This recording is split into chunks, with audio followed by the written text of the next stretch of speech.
दोस्तों, बिहार में विधानसभा चुनाव है और इस चुनाव से पहले कई सारी तस्वीरें सामने आ रही है और एनडीए की तरफ से सीएम फेस कौन होगा, इसको लेकर भी एक बार फिर बिहार की राजनीति गर्मा गई है।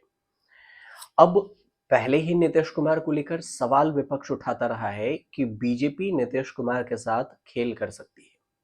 और अब हरियाणा के सीएम हैं नायब सिंह सैनी। नायब सिंह सैनी के बयान से एक बार फिर सियासी गर्माहट देखने को मिल गई। दरअसल नायब सिंह सैनी ने बिहार में विधानसभा चुनाव से पहले, जो हरियाणा के सीएम है नायब सिंह सैनी, उन्होंने सम्राट चौधरी की मौजूदगी में ये कहा कि बिहार विधानसभा चुनाव डिप्टी सीएम सम्राट चौधरी के नेतृत्व में लड़ा जाएगा। और सैनी के इस बयान के बाद से ही बिहार के सियासी गलियारों में अटकलें तेज हो गई कि क्या बीजेपी ऐसा करेगी। पिछले कुछ दिनों से विपक्ष की ओर से बिहार के सीएम नीतीश कुमार की सेहत को लेकर पहले भी सवाल उठते रहे हैं। और ऐसे में सियासी जानकारों का ये मानना है कि नायब सिंह सैनी का बयान किस ओर इशारा कर रहा है, ये तो आने वाला वक्त बताएगा। लेकिन क्या नीतीश कुमार को साइड कर सकती है एनडीए? इधर एनडीए के नेताओं और बिहार के डेप्यूटी सीएम सम्राट चौधरी ने कई बार सार्वजनिक मंच से इस बात का ऐलान किया कि आगामी विधानसभा चुनाव नीतीश कुमार के नेतृत्व में ही लड़ा जाएगा। लेकिन इस बीच में सैनी के बयान से विपक्ष ने एक बार फिर सवाल उठाया है।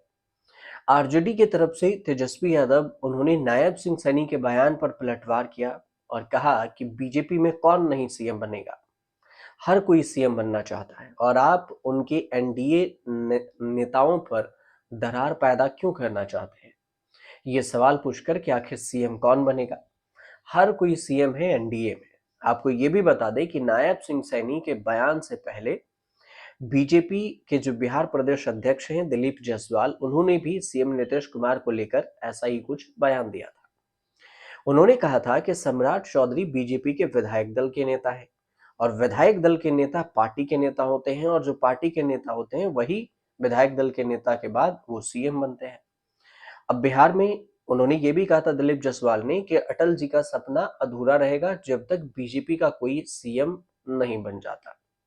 हालांकि इस बयान के बाद अमित शाह, सम्राट चौधरी समेत बीजेपी के कई नेताओं ने यह साफ किया कि बिहार में विधानसभा चुनाव नीतीश कुमार की ही अगुवाई में लड़ा जाएगा। इस पर भी उन्होंने बयान दिया कि नीतीश कुमार की अगुवाई में ही हम चुनाव लड़ेंगे। बिहार विधानसभा चुनाव से पहले हरियाणा के सीएम नायब सिंह सैनी का सम्राट चौधरी को लेकर जो बयान दिया गया है वो कितना मायने रखता है, क्योंकि बिहार में इसी साल अक्टूबर में विधानसभा चुनाव होना है और सभी राजनीतिक पार्टियां चुनाव को लेकर अपनी अपनी रणनीति बनाने में जुटी है। सीएम नायब सिंह सैनी जो हरियाणा के सीएम है, उनके बयान के बाद सियासी में हलचल तेज हो गया। अब आगे इस बयान की क्या कुछ मायने निकाले जाते हैं, ये तो आने वाला वक्त बताएगा। लेकिन नायब सिंह सैनी ने एक नया मुद्दा को फिर से जन्म दे दिया है कि सम्राट चौधरी सीएम बनेंगे। हालांकि जब बिहार दौरे पर अमित शाह गए थे तो भी उन्होंने कहा था कि सीएम नीतीश कुमार की ही अगुवाई में हम बिहार का विधानसभा चुनाव लड़ेंगे।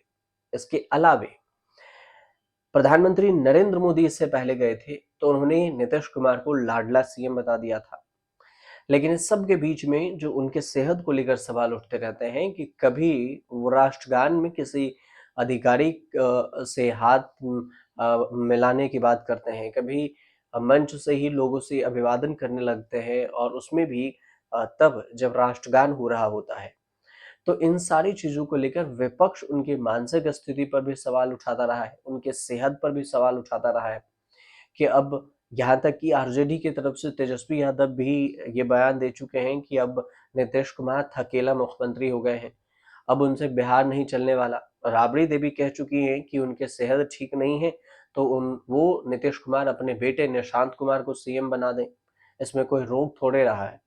बावजूद इसके सीएम नीतीश कुमार की खूब चर्चा होती रहती है और अब नायब सिंह सैनी के बयान से सियासी गलियारों में एक नई हलचल पैदा हो गई है।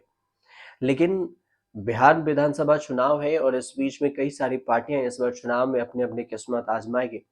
तो इसमें एनडीए मुख्य रूप से और जो इंडिया गठबंधन है, दो गठबंधन है, इसमें कौन किस पर कितना भारी होता है, ये आने वाले वक्त में ही पता चलेगा।